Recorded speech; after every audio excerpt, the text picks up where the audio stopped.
अस्सलाम वालेकुम dear students. आज हम ग्रुप थ्योरी का लेक्चर नंबर 17 करेंगे। तो लेक्चर शुरू करने से पहले जो स्टूडेंट्स मेरे चैनल पे न्यू हैं, जिन्होंने मेरा चैनल अभी तक सब्सक्राइब नहीं किया, तो मेरे चैनल को लाइक शेयर और सब्सक्राइब ज़रूर करें। तो चलिए शुरू करते हैं अपना लेक्चर। आज हम ग्रुप थ्योरी का जो लेक्चर है उसमें एक्सरसाइज 2.1 हम कर रहे थे। अपने पिछले लेक्चर में हमने 2.1 एक्सरसाइज का क्वेश्चन नंबर 4 हमने शुरू किया था। अब देखते हैं हम क्वेश्चन नंबर 8। क्वेश्चन नंबर 8 भी हमने जो एग्जांपल्स की हैं उनसे मिलता जुलता है, इसलिए फिर हम पहले क्वेश्चन नंबर 8 को डिस्कस करते हैं। देखते हैं क्वेश्चन नंबर 8 में क्या है। शो दैट द सेट जी, ठीक है, उसने कोई सा सेट दे दिया है जी। अब उसके एलिमेंट किस टाइप के हैं? 2 रेज के, ठीक है, उसने सेट दिया है जी और जी के एलिमेंट कैसे हैं? 2 रेज के। और के इसमें क्या है? के बराबर है 0 +-1 +-2 अप टू सो ऑन, यानी कि के सेट ऑफ इंटीजर्स में से बिलोंग करता है कि कोई सा भी सेट ऑफ इंटीजर है, ठीक है। हमने इसको क्या शो करना है?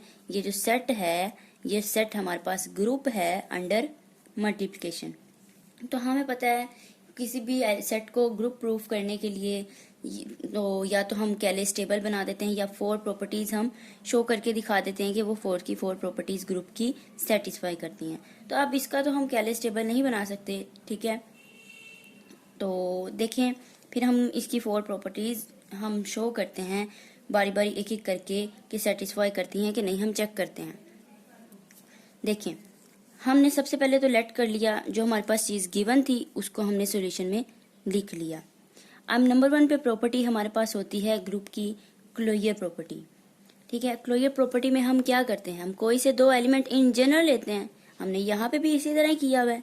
इन जनरल हमने कोई से 2 एलिमेंट लेट किए, लेकिन लेकिन लेकिन ये ज़रूरी है कि हमारे पास जो हमने एलिमेंट्स लेट किए हैं वो किस शक्ल के लेट किए हैं। क्यों?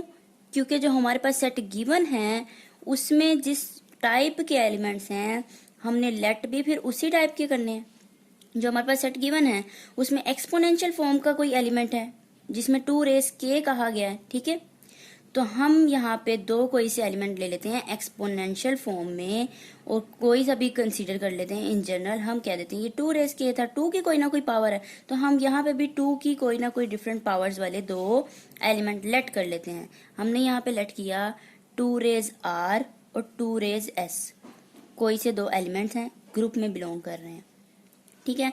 फिर दिस इम्प्लाइज हम कह देते हैं कि इनका जो प्रोडक्ट है, ठीक है, इनको कंबाइन करते हैं हम थ्रू मल्टीप्लिकेशन और जो हमें हासिल होता है इनको कंबाइन करने से क्या मिलता है? देखिए बेसिस सेम है 2 और पावर्स को हमने ऐड किया R + S हो गया, तो ये भी बिलोंग करेगा ग्रुप के ही एलिमेंट में से। तो इस तरह से क्या हुआ, जो G है हमारे पास, देयरफॉर हम कह सकते हैं G क्लोज्ड है अंडर मल्टीप्लिकेशन। अब चलते हैं सेकंड प्रॉपर्टी की तरफ। सेकंड हमारे पास एसोसिएटिव लॉ, इसमें हमने 3 एलिमेंट्स लेट करने होते हैं। तो किस तरह के लेट करेंगे? जिस तरह के एलिमेंट हमारे पास सेट में गिवन है, पावर की फॉर्म में है, यहाँ पे भी फिर हम उसी टाइप के 2 की कोई ना कोई पावर है, तो इसी तरह हम 2 की कोई ना कोई पावर वाले 3 एलिमेंट्स क्या करते हैं? लेट कर लेते हैं। हमने किया let 2 raise R, 2 raise S और तीसरा हमने कर लिया 2 रेज टी, बिलोंग करता है ग्रुप में से। तो दिस इम्प्लाइज हमने कहा, ठीक है, इसको आप इकट्ठा भी कर सकते हैं राइट और लेफ्ट हैंड साइड, जैसे हम एसोसिएटिव लॉ में करते हैं। यहाँ पे मैंने अलग अलग करके शो करवाया है। पहले हम अगर एसोसिएटिव लॉ की ये इस साइड की बात करें, लेफ्ट साइड की बात करें, कि पहले 2 रेज आर और 2 रेज एस को हम कंबाइन करते हैं, उनका जो आंसर आया फिर हमने 2 रेज टी उसमें मल्टीप्लाई करवा दिया, या ऐड और सब्ट्रैक्ट जो भी हम लोग कर रहे हैं, जिस भी ऑपरेशन के थ्रू कर रहे हैं, ठीक है। तो हमने देखा हमें ये मिला 2 रेज R + S + T। फिर हम अगेन अब हम आ जाते हैं अपनी राइट हैंड साइड की तरफ। राइट हैंड साइड पे हमारे पास क्या होता है? राइट हैंड साइड पे होता है कि हमने पहले आखिरी वाले 2 एलिमेंट को पहले कंबाइन किया, ठीक है। उनके कंबाइन करने के से जो हमें मिला उसको हमने थर्ड वाले पे, शुरू वाला जो पहला एलिमेंट था, उससे हमने थ्रू मल्टीप्लिकेशन कंबाइन किया, ठीक है। तो जो हमें मिलता है, हमने देखा कि राइट हैंड साइड और लेफ्ट हैंड साइड दोनों सेम है, तो हमने कह दिया एसोसिएटिव लॉ भी इसमें होल्ड करता है। तो चलिए हम चलते हैं अपनी थर्ड प्रॉपर्टी की तरफ। नंबर 3 प्रॉपर्टी हमारे पास होती है आइडेंटिटी एलिमेंट। तो हमने देखना है कि क्या इसमें आइडेंटिटी एग्जिस्ट करती है कि नहीं। आइडेंटिटी क्या होती है, देखिए आइडेंटिटी एग्जिस्ट करती है। मल्टीप्लिकेशन के लिहाज से बात कर रहे हैं तो मल्टीप्लिकेशन के लिहाज से आइडेंटिटी 1 है। तो देखिए हमारे पास जो सेट में जो एलिमेंट गिवन था वो पावर की फॉर्म में था, तो हम यहाँ पे, और 2 की कोई ना कोई पावर थी, तो हम यहाँ पे 2 रेज 0 लिख सकते हैं। अब देखिए 2 रेज k था ना हमारे पास जो सेट में एलिमेंट था, और k क्या था, कोई सा इंटीजर था, और सेट ऑफ इंटीजर्स में 0 भी आता है, तो 0 आता है, इसका मतलब 2 रेज 0 करेंगे।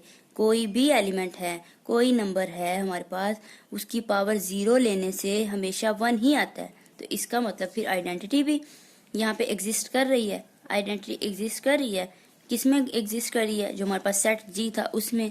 अब किस तरह से एग्जिस्ट कर रही है, सच दैट उस आइडेंटिटी को हम मल्टीप्लाई करते हैं किसी ग्रुप के एक एलिमेंट से, किसी भी एलिमेंट से कर सकते हैं। 2 रेज r से हमने मल्टीप्लाई किया, पोस्ट मल्टीप्लाई करें या प्री मल्टीप्लाई करें तो वापस हमारे पास आइडेंटिटी जो एलिमेंट था हमारे पास वही हमें मिले, तो हम कह देते हैं फॉर ऑल 2 रेज, मतलब जो एलिमेंट है वो ग्रुप में बिलोंग करता है। इसका मतलब हुआ कि आइडेंटिटी एलिमेंट एग्जिस्ट करती है। ठीक है, ये प्रूव हो गया एग्जिस्टेंट ऑफ आइडेंटिटी। अब नंबर 4 पे हम चलते हैं। नंबर 4 प्रॉपर्टी हमारे पास होती है फॉर ऑल। हमने कोई सा एक एलिमेंट लेना होता है ग्रुप में कोई सा एक एलिमेंट ले लिया, किस फॉर्म का लेंगे, जिस टाइप का ग्रुप में एलिमेंट है, पावर की फॉर्म में है, हमने भी 2 रेज r ले लिया। ठीक है, हमने कहा कि ये ग्रुप में अगर बिलोंग करता है तो लाजमी तौर पर उसका इन्वर्स भी होगा। इन्वर्स कैसे होगा, क्योंकि हमें पता है जो एलिमेंट हमें गिवन है और पावर की फॉर्म में है, और उसकी जो पावर का जो थी k वो सेट ऑफ इंटीजर्स हैं। ठीक है, तो उसमें इन्वर्स भी लाजमी तौर पे पाया जाएगा। तो फिर ये शो कर रहा है, हम कह सकते हैं सच दैट कि 2 रेज r को अगर हम उसके इन्वर्स से मल्टीप्लाई करते हैं, देखिए बेसिस सेम है, पावर ऐड हो जाएगी, r पॉजिटिव r और नेगेटिव r 0 हो गया, और हमें पता है 2 रेज 0, किसी भी एलिमेंट की पावर 0 वो आइडेंटिटी के बराबर होती है, तो हमें आइडेंटिटी ही इनवर्स एलिमेंट में हासिल होना चाहिए। तो हमें आइडेंटिटी मिल गया, तो हम कहते हैं कि inverse of each element. Therefore हमने शो कर दिया कि जो हर एलिमेंट का, जो सेट जी में जितने भी एलिमेंट हैं उनका इनवर्स भी जी में एग्जिस्ट करता है। तो हैंस हम कह देते हैं जो सेट जी हमारे पास under multiplication be a group.